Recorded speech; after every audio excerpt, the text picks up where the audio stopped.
সকালের পরোটা প্রত্যেকদিন একভাবে না করে একটু ভিন্ন ধরনের করে যদি আপনি বানান তাহলে খেতে কিন্তু অনেক বেশি মজা হয়। আর এটা কিন্তু শরীরের জন্য অনেক বেশি হেলদি। আমি জানি না কার কার এরকম হয়, একভাবে খেতে ভালো লাগে না। প্রথমে 1 কাপ পরিমাণে ময়দা আর একটু লবণ দিয়েছি, সামান্য পরিমাণে একটু বেকিং সোডা দিয়েছি। হাতের কাছে বেকিং সোডা থাকলে সামান্য পরিমাণে দিতে পারেন, তা না হলে স্কিপ করতে পারেন। এবার 2 টেবিল চামচ আমি সয়াবিন তেল দিয়েছি। এখন হাত দিয়ে ভালোভাবে করে মিক্স করে নিতে হবে। যখন মিক্স হয়ে যাবে হাত দিয়ে মুঠ করে ধরলে দেখবেন যে এরকমটা হয়ে গেছে। এখন এখানে আমি পানি দিয়ে দিব। আমি এখানে কুসুম গরম পানিটা এটাই দিয়ে দিচ্ছি। পানিটা কুসুম গরম দিলে অনেকক্ষণ ধরে এটা রাখতে হয় না, খুব নরম একটা ডো হয়ে যায়। এই তো এরকম হয়ে গেছে। তারপর আমি এইভাবে করে রেখে দিব 10 মিনিটের জন্য। 10 মিনিট রেখে দিয়ে এদিক দিয়ে আমি এগুলো গুছিয়ে নেব। তো আমি এখানে লাউ পাতা নিয়েছি, আমি 4 থেকে 5টা ভালোভাবে ধুয়ে হালকা একটু ভাপ দিয়ে নিয়েছিলাম। তারপর কড়াইতে একটু তেল দিয়ে দিচ্ছি এখানে পেঁয়াজ কুচি আর দিয়ে দেবো কাঁচা মরিচ কুচি। এখন দিয়ে দেবো একটা গাজর কুচি, একটা গাজর আমি একদম কুচি করে নিয়েছি। সামান্য পরিমাণে লবণ আর একটু হলুদের গুঁড়া দিয়ে কিছুক্ষণ ভেজে নিতে হবে।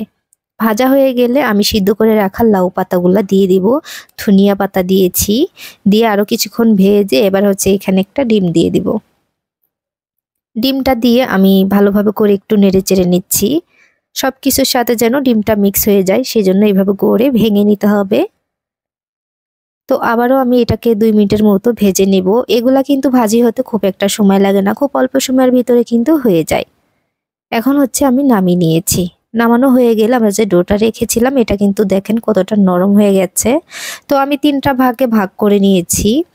নিয়ে এখন বড় সাইজের একটা রুটি করে নিয়েছি। এবার এই সবজিগুলা দিয়ে দিচ্ছি। এভাবে করে দিয়ে তারপরে এটাকে এইভাবে করে ঘুরিয়ে দিব, দিয়ে তারপর মুখটা আটকে দিতে হবে। ভালো করে আটকে দিচ্ছি যাতে খুলে না যায়।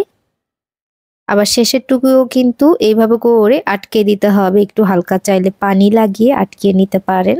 তারপরে আমি ঘুরিয়ে দিব, দিয়ে এইভাবে করে চ্যাপ্টা করে নিব। এবার হালকা করে এইভাবে করে বেলে নিতে হবে। খুব বেশি চাপাচাপি করা যাবে না, এতে করে কিন্তু এটা বের হয়ে যেতে পারে। তো আমি 3টা করে নিয়েছি খুব সুন্দর করে। এবার কড়াইতে আমি তেল দিয়ে দিব। যখন ভালোভাবে গরম হয়ে যাবে তারপর আমি দিয়ে দিচ্ছি। এই নাস্তাটি একবার যদি আপনি খান এটার প্রেমে পড়ে যাবেন। এক কথায় অসাধারণ। ছোট থেকে বড় সবাই অনেক বেশি পছন্দ করেছে। এত বেশি মজার হয়ে থাকে এই নাস্তাটি।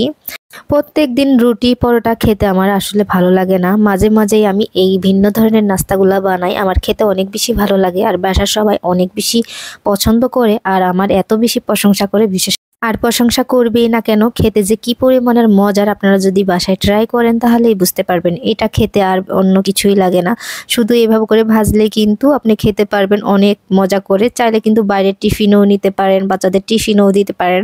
অনেক বেশি মজার হয়ে থাকে। ভালো লাগলে সুন্দর একটা কমেন্ট করুন।